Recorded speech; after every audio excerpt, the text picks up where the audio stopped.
그러면 그걸 바라보는 국내 증시는 최근에 나왔던 의사 리포트 UBS 쪽으로 보게 되면 3,400이 한계겠다. 뭐 법인세 올라갔다든가 이런 것들도 기업 입장으로 보게 되면 순위까지 떨어진다라고 하게 되면 이거는 영향을 끼치는 거겠죠. 그래도 외국인들이 돌아올 때 좀 어떤 변화가 되지 않겠느냐. 그런 쪽에서 탑픽으로 보고 9월 달은 좀 이렇게 눈치 보기로 봐야 될 것 같고.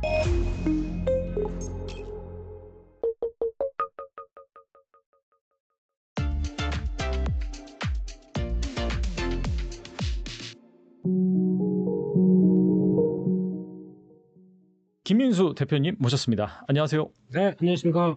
네, 또 대표님 모시고 뭐 국내 증시 상황 지금 약간 좀 지루한 그런 장세가 이어지고 있는데 졸려요. 졸리다고. 아, 졸리다고요? 네. 아, 네. 이 졸린 장세가 언제 끝날지, 끝나지 않다면 여기서 어떤 기회가 또 발생할지 알아보도록 하겠습니다. 일단은 미국 증시 같은 경우에는 불안하다가 파월의 또 발언이 그러니까 또 금리를 내린다 그런 또 뉘앙스로 비춰지면서 다시금 또 사상 최고가를 경신했습니다. 그럼에도 불구하고 이 AI 버블 논란이 끊임없이 나오고 있고 경기도 지금 뭐 고용 둔화되면서 좀 침체되는 것이 아니냐 이런 조심스러운 내용도 나오고 있습니다. 이런 상황에서 이 하반기 이 증시 어떻게 보시는지 궁금하네요. 네, 하반기도 뭐 격동의 시기 같고요. 네, 상반기도 격동, 하반기도 격동, 투격동. 맨날 격동. 항상 그러네요.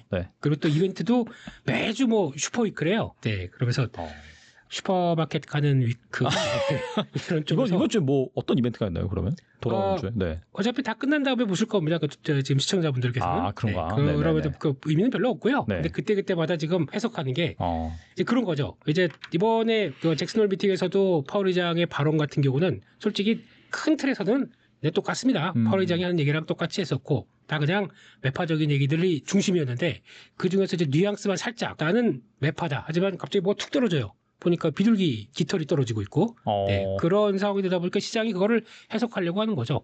그래도 나왔던 내용들 중에서 특히 이제 약간 좀 선제적으로 리스크가 발생하게 되면 선제적으로 좀 관리는 해야겠다라는 내용들이 조금씩 들어가 있다 보니까 그런 쪽에서 파월 의장이 했던 가장 주축은 일단 물가는 당연히 체크를 해야 되겠지만 그보다 고용 관련된 얘기를 더 많이 했지 않습니까? 노동시장에 대한 얘기, 노동에 대한 수요와 공급 쪽을 얘기를 하다가 수요와 공급이 둘 다 위축되고 있다. 이거는 약간 그렇게 썩 이성적으로 바라보기 좀 어려운 측면들이 있다는 쪽들로 해석하다 보니까 그러면 이게 만약에 이상 신호가 나오게 되면 연준은 움직이겠다는 쪽으로 해석을 하는 거죠. 그걸 뭘 봐야 되냐면 앞으로는 물가도 중요하겠지만 물가보다 고용 지표를 많이 또 체크를 할 것 같습니다. 거기다가 또 중요한 거는 다 봐야 돼요. 지금부터는요.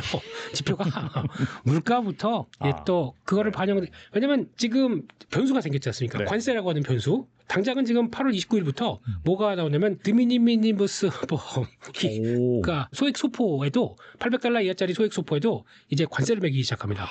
그게 어떤 의미냐면은 이거는 즉각적으로 만약에 다른 품목이라고 하게 되면 B2B 관련된 쪽들은 일단 가격이 이런 건 네가 부담해라고 해서 미국이 나올 수도 있었는데 이거는 바로 소비자들이 부담할 수밖에 없는 거예요. 그러네요. 네, 그러니까 800달러 이하인데 거기다가 80달러를 붙인다. 그러면 즉각적으로 소비자들이 10% 가격 인상이 되는 거 똑같지 않습니까? 그렇게 되면은 소액이라고 하더라도 800달러라고 하게 되면 그래도 뭐 한 우리나라 돈 한 100만 원? 네, 미친 쪽이죠. 미친가? 좀 그 정도쯤 되는데. 그러니까 작은 물품이라도 만약에 직구를 했었을 때 나올 수 있는 것들, 대표적으로 뭐 소비재 쪽들이겠죠? 거의 다. 그런 쪽들은 뭐 우리는 K뷰티나 뭐 K푸드 뭐 이런 것들 다 영향을 끼치겠지만 그런 쪽들은 그들이 가격 저가가 아니라 그냥 그대로 바로 소비자들한테 갈 수밖에 없기 때문에 이거는 생각보다 좀 큰 거다라고 하게 되면 거기서 나올 수 있는 부분들이 다 같이 관세를 통해서 물가가 자극되는 모습들로 가기 시작을 하는데 이걸 가지고 시장에서 그 트럼프 행정부는 다 일시적일 거다. 아무 이상 없을 거다라고 얘기하지만 여파가 어떻게 될지 아무도 모르는 거죠. 연준에서조차도 일단은 물가가 튀겠지만 일시적일 거고 또 다시 한번 뭐 3, 4개월 뒤면은 다시 안정을 찾을 것이라고 보는데 그걸 어떻게 알겠습니까? 경제라는 거에 대해서. 그러다 보니까 시장이 좀 불안한 거예요. 네, 그래서 그러면 지금부터는 가장 중요한 소비 관련된 지표들도 다 체크를 해야 될 것 같고 거기다 또 물가도 체크를 당연히 해야 될 것 같고 특히 PC 지표 이쪽 같은 경우는 좀 광범위한 데이터를 갖고 있다 보니까 그냥 CPI보다는 좀 낮을 걸로 보는데 괜찮을 걸로 보지만 또 그게 아니지 않습니까? 또 어디서 뭐가 뜰지 모르는 상황이다 보니까 그걸 가지고 바라보는 입장 쪽에서 모든 경제 지표는 앞으로 다 중요하다라고 봐야 될 수밖에 없겠죠. 그러다 보니까 시장이 조금 민감하게 움직이는데 그럼에도 불구하고 시장은 뭐 그래도 금리는 하니까 9월이야? 그럼 9월 다음엔 12월 어차피 한 10일 그 물가가 올라간다고 하더라도 12월 달에 떨어진다고 그러면 또 한 번 하겠네. 지금 올해 2번을 예측을 하고 있는 게 현실인 거죠. 근데 잘 보시게 되면 어떤 현상이 나오냐면 단기 금리는 그렇다고 칠게요. 금리에 따라서 영향을 받다 보니까 단기 금리는 약간 주춤한데 장기금리 이게 잘 안 빠져요. 오히려 턴하고 있고 장기금리가 더 올라가다 보니까 뭔가 조금 좀 이상한 현상이 나오고 있고 특히 이제 일본 같은 경우는 장기금리, 단기금리 할 거 없이 다 우상향으로 딱 턴합니다. 금리가 올라간다는 얘기는 특히 장기금리 같은 경우는 좀 약간 중기적인 관점 쪽에서 뭔가 불안 요인들이 나오다 보니까 그게 금리가 반영되는 과정이라고 봐야 되겠죠. 그렇게 되면은 생각보다 지금 암시하는 바가 이게 조금 좀 그냥 녹록지는 않은데 이런 쪽에 대한 시장의 성격이라고 볼 수 있겠죠. 하지만 시장은 단기적으로는 그냥 금리나 하고 거기다 뭐 여러 가지 트럼프 행정부에서 드라이브 걸고 또 우리 트럼프 대통령 열심히 일한다 와 이러면서 시장은 반응이 나오는 것 같은데 일단은 감안은 좀 하고 봐야 되지 않을까 싶고 또 마지막으로 9월달 같은 경우는 9월 시장 전망하는 거죠 지금요? 맞아요. 아무래도 추석 전후로 항상 좀 변동성이 컸기 때문에. 그렇죠. 네. 한국 증시는 1, 2, 3, 4, 5, 6, 7, 8까지 하고 9월달 추석 연휴 끝이면 뻗어버려요 그냥. 잠깐 뒷짐지고 있고 이래 되고 모르겠다 이러면서. 네, 10, 11, 12는 그냥 놀아야 되고 나중에 이제 배당 끝나고 나면 그때 좀 많이 빠진 거 사볼까 이게 가장 좋은 거죠. 근데 그렇게 이번에도 거의 될까 말까는 이제 또 정부에 따라서 조금 이따가 얘기를 드리겠지만 9월 달에 미국 증시는 아무래도 유동성은 조금 생각보다 위축이 될 가능성이 높습니다. 그렇다는 얘기는 첫 번째로 요즘 많이 얘기하는 영레포 잔고 같은 경우는 사상 추저치입니다.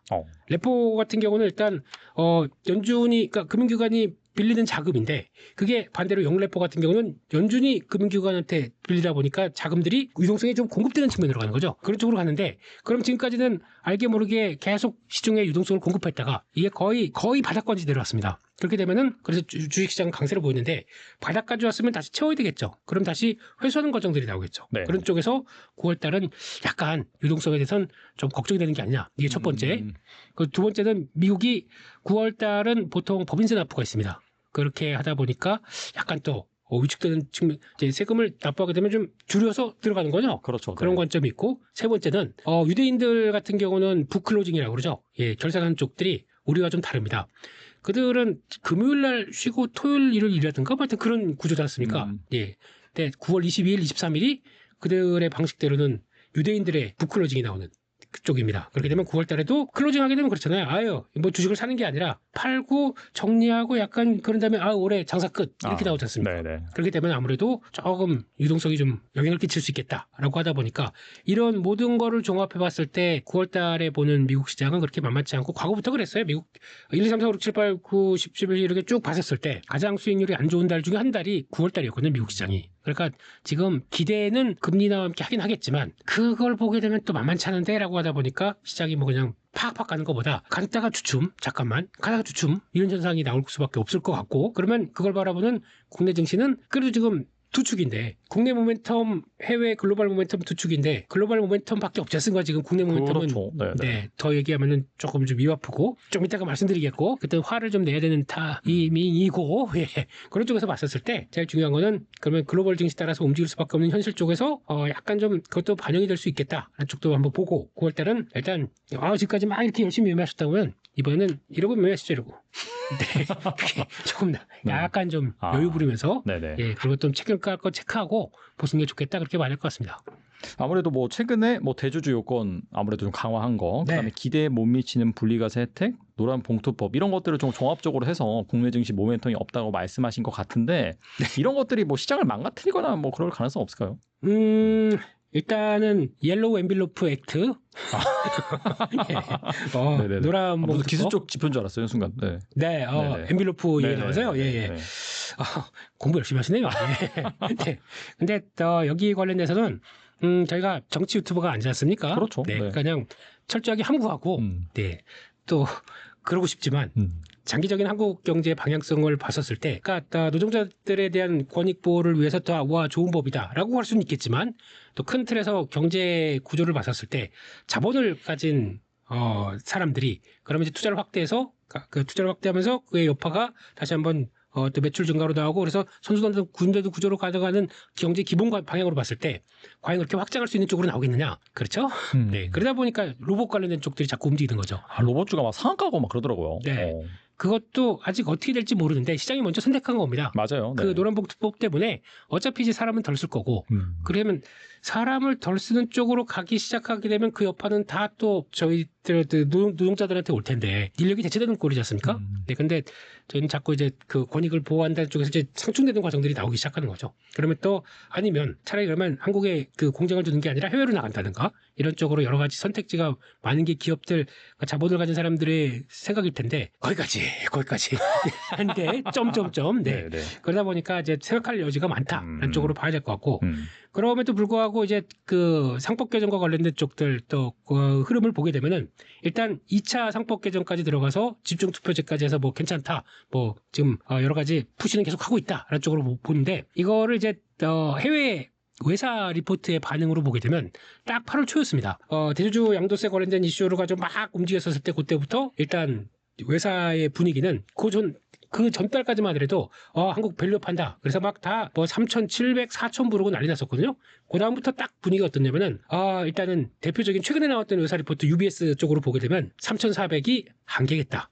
정고점 살짝 돌파는. 네, PB 1.1배 정도까지를 얘기를 하더라고요. 원래는 3,950까지 바라봤었습니다. 1.2x배까지 보면서 그런 거를 그 정도로 둔다는 얘기는 일단 진행되는 거 좀 지켜보겠어 라는 쪽으로 바라보는 게 일단 좀 맞다고 봐야 될 것 같고 그리고 또 이게 세제 개편안 관련된 쪽에서 저희가 핵심을 대주주 양도세 쪽으로 보는데 그거 말고도 또 뭐 여러 가지가 있겠죠. 근데 뭐 법인세 올라갔다든가 이런 것들도 기업 입장으로 보게 되면 이제 특히 이제 대기업이나 뭐 큰 기업도 당연히 문제 좀 영향을 받겠지만 중소기업 같은 경우는 1%가 올라간다고 하더라도 영업 디레버리징이죠. 거기서 나오는 비용까지 감안해서 순이익까지 떨어진다라고 하게 되면 이거는 영향을 끼치는 거겠죠. 그렇죠. 왜냐하면 뭐 영업이익 5%라고 하면은 법인세율 그렇죠. 매출이 아니라 아무튼 1% 이상 올라가면은 네, 거의 코스트 네네. 쪽이죠. 예. 그렇죠. 네. 그러면 영향을 그렇죠. 받겠죠. 네. 네. 그래서 그러다 보니까 뭐 적진 않은 거다라고 생각은 할 수는 있겠는데 이제 그렇다고 치고 그리고 또 대주주 양도세가 저희가 관심이 가장 많지 않습니까? 근데 그건 계속 미룹니다. 네, 계속 바쁘시겠죠. 근데 또 한미 정상회담 하시고 한중 중국 관계도 챙겨야 되고 막 하다 보니까 뒤로 밀린 건 사실인데 저는 그 대답을 빨리 듣고 싶습니다. 그래야 하반기 전략들을 짜자 할 거 아닙니까? 안 그러면은 그동안에 많이 오른 섹터 종목들 같은 경우는 다 저희보다 큰 형님들 손 이만하게 갖고 계신 분들은 다 대주주 양도세 내 종목 A, B, C, D 다 걸리는데 다 주르륵 줄인다. 이게 나오기 시작하게 되면 또 흔들릴 거 아닙니까? 그런 쪽인데 중요한 건 이건 시행령입니다. 그러다 보니까 대통령께서 한마디로 바뀔 수도 있기 때문에 그러니까 작년과 똑같은 분위기로 본다라고 하면 뭐 10월, 11월이었었죠 작년에. 네, 그때 분위기가 반전될 수 있는데 그때까지 또 이러고 하면서 또 휘청휘청 봐야 되는 현실이 조금 좀 서글픈 거죠. 네, 그런 것까지 감안을 해야 될 것 같고 그래도 마지막으로 JP모건에서는 따끈따끈하게 어제인가 오늘 나왔던 리포트에서는 그래도 한국은 그 상법 개정을 통해서 잘 하고 있다. 뭐 응원한다는 쪽에 그래요? 예. 오른다가 아니라 이제 네네. 간파이 코레아 뭐 이러면서 그렇게 나오면서 얘기를 하는데 그중에서 핵심이 그겁니다. 3차 상법 개정까지 나오게 되면 그래도 만족하는 수준까지 들어올 것이다. 3차 개정이 9월 달에 국회 본회의 통과가 될 것들이 그거죠. 배당 분류과세 관련된 얘기 들어갈 거고 자사주 매입 의무 소각 이런 쪽들이 나오게 되면 그래도 끝판왕 그것까지 보여주게 되면 그래도 외국인들이 돌아올 때 좀 어떤 변화가 되지 않겠느냐 그런 쪽에서 여전히 지주사 뭐 보니까 이런 걸 말씀드려도 되죠. 뭐 그 리포트니까 네네. SK를 탑픽으로 보고 그렇게 하면서 지주사 이제 챙겨야 될 시간 이렇게 나오기 시작하더라고요. 그런 거 보게 되면 제일 중요한 게 그거 같아요. 그런 것까지 다 진행되는 과정 쪽에서 제일 중요한 거는 그럼 그렇게 좋다고 하게 되면 외국인들이 사야겠죠. 네. 근데 지금 한 5월, 6월, 그러니까 7월 달 정도까지만 하더라도 외국인들이 사다가 지금 딱 스톱해 있지 않습니까? 그렇다는 얘기는 딱 뭐가 마음에 안 드는 거겠죠, 지금은. 네, 그래서 진행되는 거 보고 지금 외국인들 보유 비중이 지금 현재로 33% 정도까지 됩니다. 이게 많은 수준이냐 적은 수준이냐라고 봤을 때 지난 과거 한 10년 동안을 보게 되면 외국인 보유 비중이 적은 편입니다, 지금. 네. 그러니까 지난 코로나19 때 그때 많이 팔았죠. 그리고 또 작년까지 해서도 우르르 나갔던 모습들이 제대로 안 돌아오고 있습니다. 한 30%대 후반이나 40%대까지 가는 게 과거 흐름이었거든요. 그럼 왜 그들이 지수는 3,000선, 3,200선 막 이렇게 들어오는데 안 들어올까? 이게 핵심인 거죠. 뭔가 마음에 안 들어요, 지금요. 그게 뭔가가 뭘까? 네, 장기적인 한국의 성장성, 뭐 이제 인구 떨어지고 뭐 이제 블라블라 뭐 이런 얘기들, 거기서 나오는 걸지. 아니면 그냥 뭐 지금 나오는 뭐가 마음에 안 드는 건지 그거와 같이 연결시켜 보면은 또 환율입니다. 환율 같은 경우도 예전에 지금 1,400원대가 이게 낮은 수준이 아니거든요.